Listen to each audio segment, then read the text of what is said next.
Let's go over a case study for elevated blood pressure and low potassium. Case study, chief complaint, elevated blood pressure. A 35-year-old female comes into your clinic with complaints of elevated blood pressure for approximately 3 months. The patient denies a history of hypertension, smoking, new medications, and I forgot to also add here, no illicit drug use. They report palpitations and muscle cramps. They also report some difficulties concentrating and also some muscle weakness.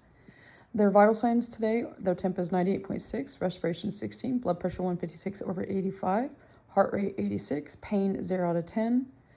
You did get some labs from most recent labs on them, and their comp panel of potassium was the only thing that was abnormal at 3.3.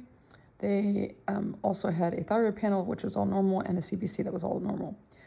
So first question, what's on your differential diagnosis list? And what is your working diagnosis and what other additional questions do you have for this patient? So if you guessed hyperaldosteronism, you are correct. Now, typically with hyperaldosteronism, we see elevated blood pressure and hypokalemia, so low potassium.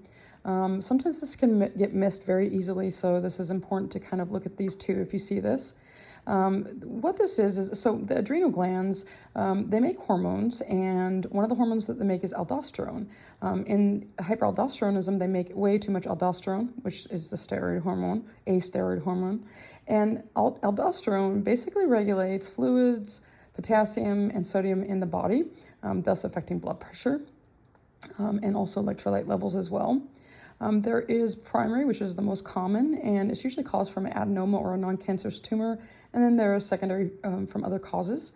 Some of the other symptoms that you may see from this include palpitations, muscle cramps, and weakness.